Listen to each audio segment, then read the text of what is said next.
Bienvenidos a un nuevo episodio de Impuestos de Chocolate. Mi nombre es Mario Archila y hoy vamos a seguir hablando de los principios constitucionales que rigen nuestra legislación tributaria o cómo deberían de regirse nuestra legislación tributaria por esos principios. Habíamos hablado ya del principio de legalidad y de las necesidades del Estado como justificación para el pago, que es un tema muy importante. Y hoy vamos a hablar de capacidad contributiva o capacidad de pago. Así que no se vaya a ningún lado. Suscríbase, cuando se suscriba le aparecerá la campanita para que le dé clic y así no se pierda ningún nuevo video. Y páseselo esto a todos los que pagan, porque el principal propósito de esta serie de videos de principios constitucionales es que como ciudadanos sepamos hasta dónde puede llegar el gobierno en el intento de cobrarnos impuestos. Principio de legalidad o principio de capacidad de pago, principio de capacidad contributiva, es quizás el principio más importante a nivel constitucional para la tributación. Este principio básicamente lo que busca y trata de impedir es que el gobierno, a través de la legislación tributaria, nos quite nuestra propiedad. Es una garantía para ese derecho de ser propietarios, de ser dueños del producto de nuestro trabajo. Entonces, mucho se ha dicho y se habla de los índices de capacidad de pago, de índices reveladores de capacidad de pago, etcétera. Pero en la práctica creo que tenemos ahí alguna falta de certeza respecto a qué es capacidad contributiva y cuándo no. Vamos a tomar algunos o dos posiciones que la misma Corte de Constitucionalidad en Guatemala ha sostenido y que creo yo son contradictorias y deberían de ser revisadas por cualquiera de los que somos curiosos en el tema del derecho tributario para ir forjando el criterio. Lo primero que la Corte ha dicho es que no puede gravarse la riqueza ficticia, sino que tiene que grabarse la riqueza real, la riqueza verdadera, y que para ello tiene que haber mecanismos que permitan la depuración de la base a modo de permitir que a los ingresos se les resten los costos y gastos necesarios para su generación. Y digamos, es el principio de capacidad contributiva visto desde la perspectiva de un impuesto a la renta. No puedo tener ingresos si no tengo a la vez y no incurro a la vez en gastos y costos para generar esos ingresos. Ahora, la legislación guatemalteca en este punto no respeta este criterio de manera certera, de manera cierta.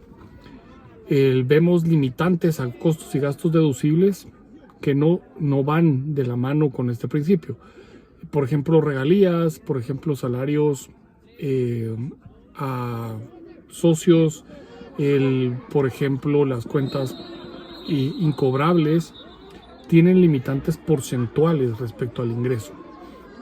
Y esto, aunque la Corte obviamente lo ha mantenido, porque ha dicho que son limitantes a los gastos, esto es contrario al principio de capacidad contributiva, porque es una capacidad, se tornaría siendo una capacidad ficticia. ¿Cómo resuelvo el que las regalías tengan un límite del 5% y cómo debería resolverlo desde la perspectiva de la capacidad contributiva? No todas las marcas o no todo el know-how que me pueden entregar para yo hacer un negocio de franquicias va a tener el mismo valor. Por eso es que van a variar. Ahora, ya en Guatemala se exige para operaciones internacionales la presentación de un estudio de precios de transferencia para determinar si tengo o no tengo el pago dentro de esos rangos. Claro que con las licencias por uso de marcas o software y demás, es muy difícil que existan estos parámetros. ¿Por qué? Porque no vale lo mismo una marca extremadamente famosa que una marca que la conoce el dueño, 100 personas, y alguien dice, le veo futuro a este tipo de negocio, me lo voy a traer a Guatemala y lo voy a lanzar bajo la marca de este señor, y entonces le voy a pagar una cantidad mínima por usarlo, porque no me está trasladando una marca ya famosa y reconocida. En restaurantes lo podemos ver, puede haber restaurantes muy famosos en el que su marca como tal a nivel mundial es tan reconocida que vale miles de millones de dólares, y marcas pequeñas en Guatemala. No quiero mencionar ninguno de los restaurantes, pero es la historia de un restaurante en Guatemala que es muy famoso en Guatemala. Viene de una marca de San Francisco, en el cual en San Francisco no es famosa, no existe una cadena de estos restaurantes y demás, no es reconocido ni siquiera como el lugar a ir cuando uno va de vacaciones a San Francisco y tiene que comer en este lugar. No, simplemente es algo que a las personas les gustó, la trajeron para acá, y probablemente es mejor negocio para el dueño de esa marca la franquicia que le dio a Guatemala y a otros países de Centroamérica a estas personas que lo que venden como restaurante en San Francisco. El distinto es otras cadenas de restaurantes, no necesariamente de comida rápida, pero que son reconocidas en todo el mundo y por eso atraen clientela. Entonces podemos decir que el 5% que nuestra ley de impuesto a la renta establece como máximo pago de regalías es real. La verdad es que no creo. Podrá haber marcas que 1% es suficiente de las ventas y otras que es por lo que valen, por la posibilidad de generarle negocio a alguien que no tiene nada más que la gana de poner el negocio y le están trasladando todo esto, valdrá 8, 9, 10% de lo que genera en ventas. Así que, digamos, este es uno donde el parámetro de riqueza no ficticia pero real pega. El ISO es otro en el que graba riqueza ficticia. El pago de un impuesto sobre activos o el pago de un impuesto sobre ingresos del año anterior. Ambos bases son activos del año anterior e ingresos del año anterior, pero los activos no generan riqueza como tal. El uso y la aplicación de los activos a una actividad podrá o no generarme riqueza, pero no me van a dar riqueza los activos simple y sencillamente por tenerlos. Y los ingresos brutos primero del año anterior no tienen nada que ver con mi situación del año actual. Y luego los ingresos sin una depuración de la base respecto a los costos y gastos necesarios para generar dichos ingresos, dicho por la misma Corte, hace que no sea una base de riqueza real, sino ficticia. Y aquí tenemos esos dos elementos, el temporal y el puramente financiero. Ingresos del año anterior no es lo mismo a la situación actual, en la que tengo que enfrentar el pago del impuesto es el año siguiente. Perdón. Y no lleno esos parámetros. Claro, la Corte por el otro lado ha dicho, y esto lo dijo respecto a la regla del 97.3 que existía antes, en el cual el máximo de gastos deducibles era el 97% de los ingresos del periodo, lo cual generaba una utilidad fiscal del 3% automáticamente. Y ahí dijo que no era una utilidad ficticia, sino que era una limitante de gastos deducibles. La verdad es que es un chiste esa sentencia, y la pueden buscar, pero es totalmente un chiste de la lógica atrás del asunto. Si yo tengo tengo una utilidad financiera del 1% de mis ingresos brutos, porque tengo 99% de mis costos y gastos y son necesarios para generar ese 100% de ingresos, el que me limiten mis costos y gastos al 97% y me mete la utilidad en un 2% es automáticamente una riqueza ficticia. Yo no tengo disponibilidad para pagarlo. Pero esto es lo que quiso decir la Corte, tergiversando y metió un montón de temas que no tienen absolutamente nada que ver con capacidad contributiva. Y pues se mantuvo diciendo esto. Y para el lado del ISO, lo que hizo IETAP y otras versiones de ese mismo impuesto, que por el hecho de que es a discreción del contribuyente pagar sobre ingresos sobre activos, deja de ser confiscatorio y deja de violar capacidad contributiva, también es un chiste. Y que luego nos venga a decir que porque lo puedo acreditar al impuesto sobre la renta o lo puedo acreditar con el impuesto sobre la renta, también deja de ser un impuesto que no viola capacidad contributiva, pega totalmente con cualquier regla de la lógica, porque las bases imponibles son lo que tienen que revelar la violación de la capacidad contributiva y no el mecanismo de acreditamiento, que eso es una institución distinta.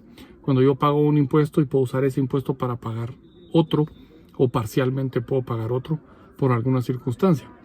Pero el hecho de que lo tengo que pagar y lo acredito posteriormente al pago que hice de uno de los dos y lo acredito luego al otro, no deja de violar capacidad contributiva, porque tenemos que analizar cada tributo de manera separada.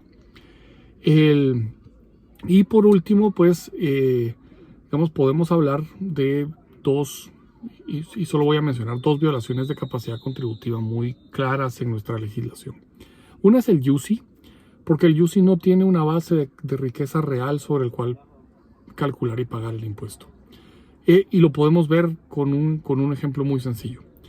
Normalmente en la vida productiva de una persona uno inicia pagando la casa con una hipoteca de 15 o 20 años y uno lo inicia en un plazo en el que su productividad va a llegar a su punto máximo y entonces se aprovecha este financiamiento para adquirir la casa.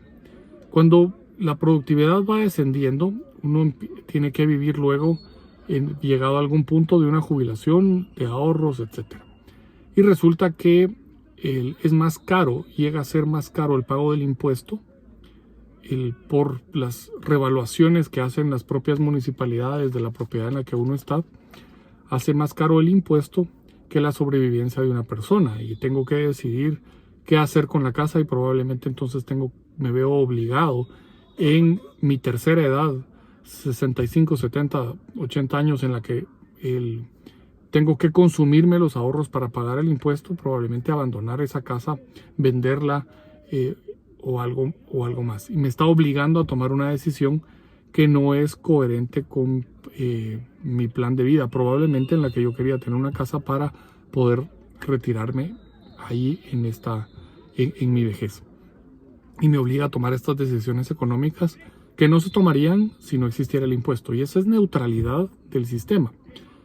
Y cuando me obligan a tomar una decisión para poder pagar el impuesto, me están violando la capacidad contributiva. Así que, digamos, el UCI es uno de esos ejemplos en los que no tiene ese parámetro. La riqueza no es real. Yo no tengo disponible el valor que digan que tiene mi casa y estoy pagando por vivir en mi propia casa, lo cual implica un grado de confiscatoriedad como tal, ¿verdad?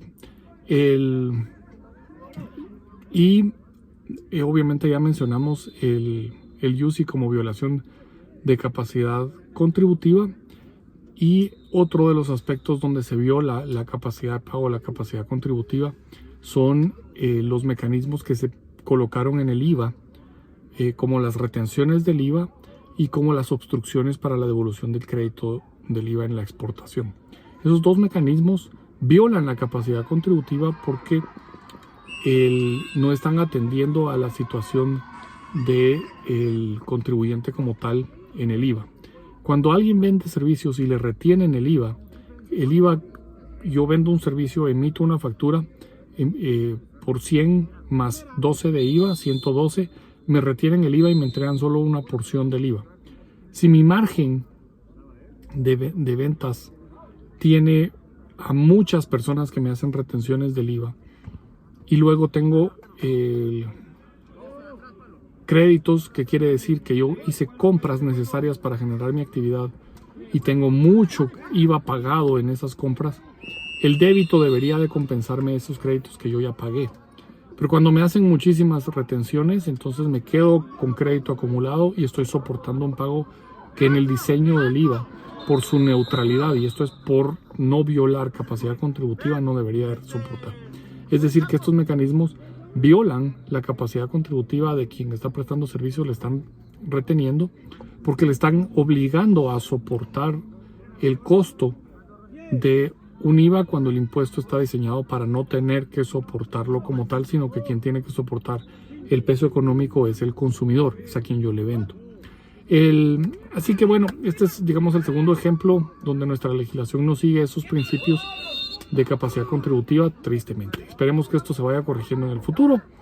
Mientras tanto, suscríbase a Patreon, patreon.com/impuestos y chocolate, y acompáñeme en el webinar a final del mes de junio sobre qué está requiriendo SAT y cómo me tengo que preparar para no caer por requerimientos de información, para no caer en infracciones ni posibles acciones penales de SAT contra mí por no haber conocido de qué se tratan esos requerimientos de información. Mi nombre es Mario Archila, los espero en Patreon, los espero en las redes sociales como Impuestos y Chocolate.